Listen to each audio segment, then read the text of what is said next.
Muchas veces desde fuera tú ves a un emprendedor o alguien de una startup y te crees que la vida es un cuento de hadas y la realidad de los emprendedores suele ser muy dura.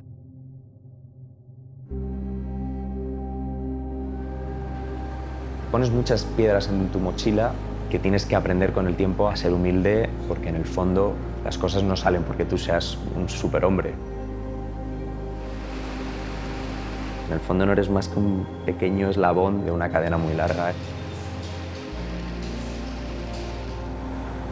Hay que pensar que simplemente estamos viviendo nuestra vida y que tenemos que vivirla ya.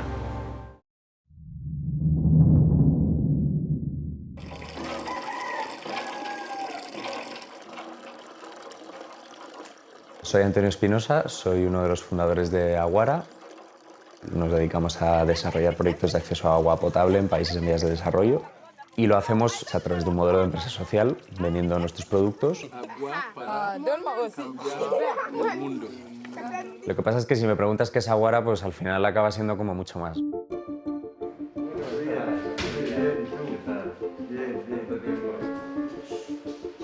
Por fuera puede ser una botella de agua sin más, pero para nosotros lo importante es que sea un vehículo para transmitir unos valores, para hacer al consumidor partícipe de unos proyectos, de una forma de ver el mundo y de un impacto social y que sea más una experiencia que me compro una botella de agua y fenomenal, me la he bebido.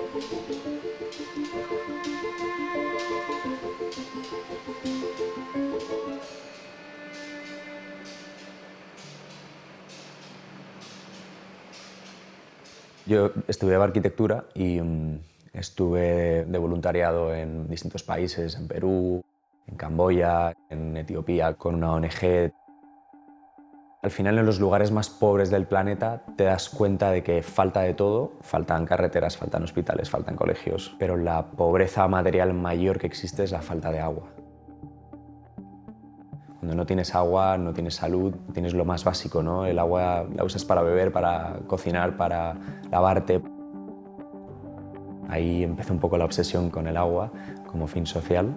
Y luego, pues, volviendo a Madrid y con esto en la cabeza, me junté con Pablo y Luis y dijimos, vamos a montar nuestra empresa social que se dedique a desarrollar proyectos de agua. Empezamos a informarnos un poco y la reflexión fue muy tonta, fue, oye, si queremos hacer proyectos de agua y queremos impactar a través del agua, el producto que vamos a vender va a ser agua.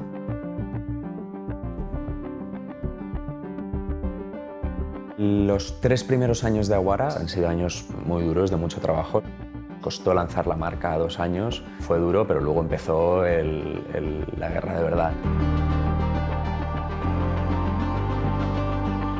Entras en un mercado, tienes que encontrar clientes, distribución, compites, precios, logística, haz que te conozcan.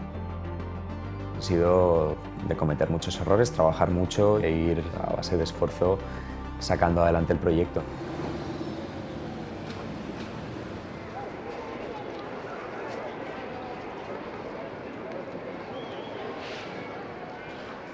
Hey, ¿qué tal? ¿Cómo estás?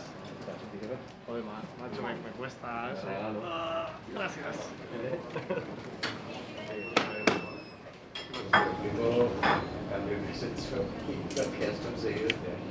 De vez en cuando sale algún artículo de esto que dice de los nuevos años 20 y todas estas cosas, entonces pues esto motiva mucho porque sabemos que el consumo va a volver y sabemos que vamos a superarlo. Seguro, tío. Al principio estaba como reticente, digo, vamos a crear algo de glamour y metemos una botella de plástico, prefiero poner dinero y que hagan pozos, pero luego ya una vez que me he quitado este miedo he visto que no. Y hay gente que cada vez se siente más identificado y poco a poco Aguara se va a integrar mucho más en la vida de la gente y van a entender el porqué de eso, ¿no? Hay mucha gente que pregunta, lo ve y... Sobre todo a finales de 2019 la marca empezó a coger mucha atracción y principios de 2020, los 3 primeros meses, estábamos creciendo a triple dígitos, estábamos doblando ventas del año anterior y con una progresión brutal. Por una vez estábamos en ese momento en el que ya casi te daba miedo decirlo, pero decías, bueno, esto parece que funciona solo un poco, ¿no? No tenemos que estar todo el día empujando detrás. Estamos en un momento genial. Íbamos a hacer un campañón del Día Mundial del Agua el 22 de marzo. Teníamos un montón de proyectos en el pipeline, un montón de clientes con los que íbamos a empezar, que era un sueño para nosotros trabajar con ellos. Y bueno, pues llegó el COVID.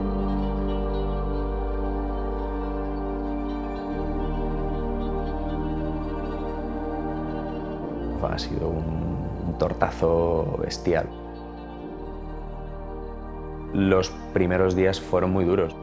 Empiezas a pensar y a darte cuenta de que esto va para largo, el ambiente empieza a ser muy tenso. Empiezas a pasar miedo, ¿no? Porque cuando montas una empresa como esta en la que pones tanto cariño y es un poco como un hijo, ¿no? Y de repente ves que tu hijo está agonizando. Había un momento que nos planteamos si teníamos que cerrar la empresa.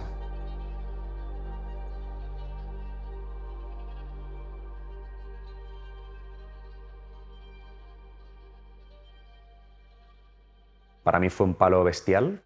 Yo me vine bastante abajo moralmente. Desde diciembre del año anterior aproximadamente, yo empecé a pasar una depresión.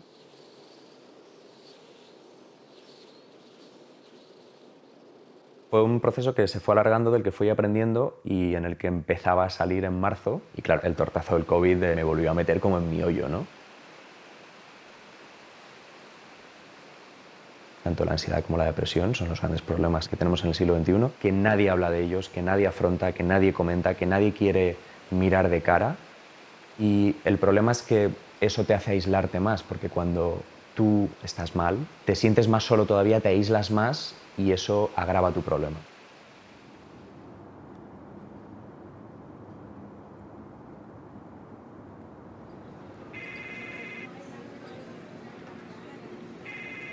Creo que era el 13 de marzo, que recibimos una llamada del hermano de una chica que había trabajado con nosotros, que estaba ingresado por COVID aquí en Madrid en un hospital, y nos dijo que no había agua.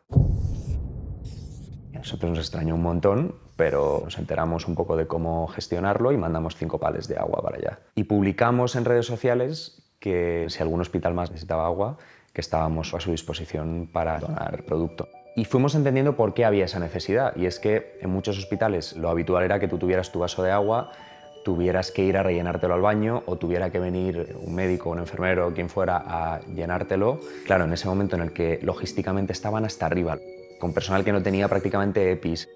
Y muchos de ellos además eran pacientes muy mayores, los más graves, que necesitaban agua mineral. De repente nos dimos cuenta de que el agua mineral era como oro en ese momento. Repartimos 75.000 botellas esa semana en unos 20 hospitales y la semana siguiente teníamos previsto repartir más de 100.000 botellas. Y llegó un punto en el que nos paramos y dijimos, oye, no estamos ingresando, estamos donando producto que cuesta dinero, esto es insostenible. Pero Pablo dijo, hay una emergencia que va de personas que se están muriendo, hay que darlo todo.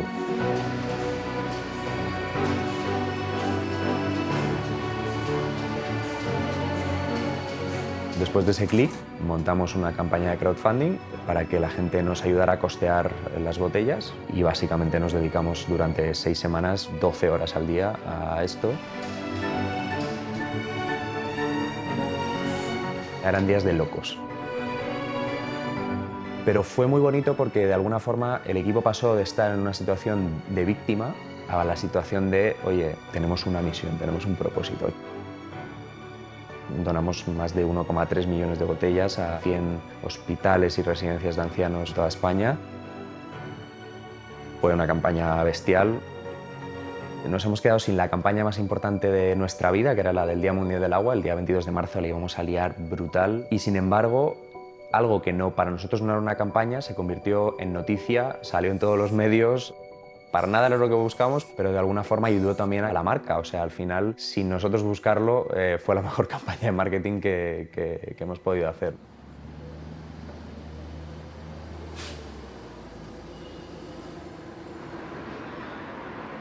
Terminado eso, volvimos un poco a la vida real.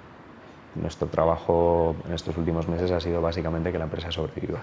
Se va a hacer 2 aguas con gas, un descafé a la máquina con leche y una con leche. Parece que van a abrir Cantabria, ¿no? Ojalá. Yo tengo que ir a ver a la abuela. Por el que más tiempo hace que... Sí, que no voy. La gente que lo pasó sola en casa debió de ser duro, ¿eh? No sé, al principio... Cuando estuvo mal, que estuvo así más deprimido y tal, tardamos en enterarnos. Yo había pasado por un par de médicos cuando Sí. nos enteramos. Sí, me estaba bueno. buscando la vida por ahí. Pero bueno, poco a poco pues también entre que vas asumiendo cosas, vas viendo maneras de que no ocurra y oportunidades y luego también pues el trabajo diario, estar metido con lo de los hospitales todo el día y tener la cabeza metida en algo muy a fondo pues te Eso, despeja bueno, y te- claro.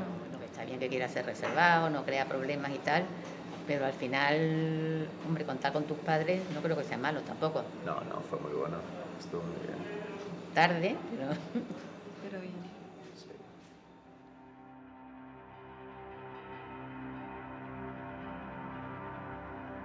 En esos momentos te llenas de pesimismo existencial, pero además es un pesimismo irracional, o sea, es muy difícil luchar contra él de manera racional.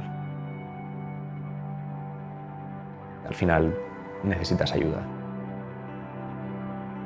Desde que pasé por esto, decidí que estas cosas había que contarlas, había que abrirse y contárselo a los demás.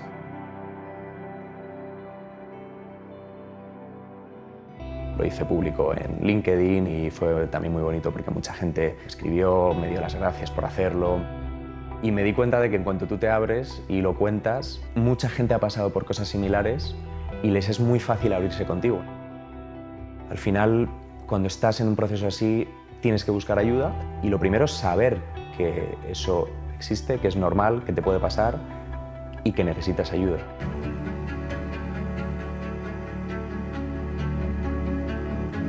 Visto con perspectiva, ha sido uno de los periodos de mi vida en los que más he aprendido y madurado. Yo creo que la pandemia nos ha hecho madurar mucho a todos y como equipo nos ha unido de una forma bestial.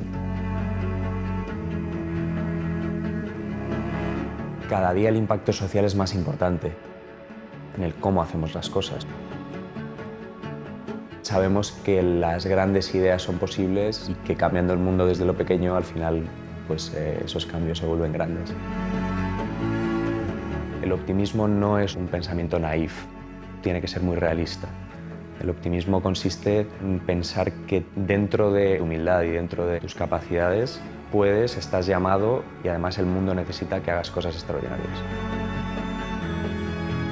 Hay que empezar a vivir hoy y a que el hoy tenga sentido y que el presente tenga sentido.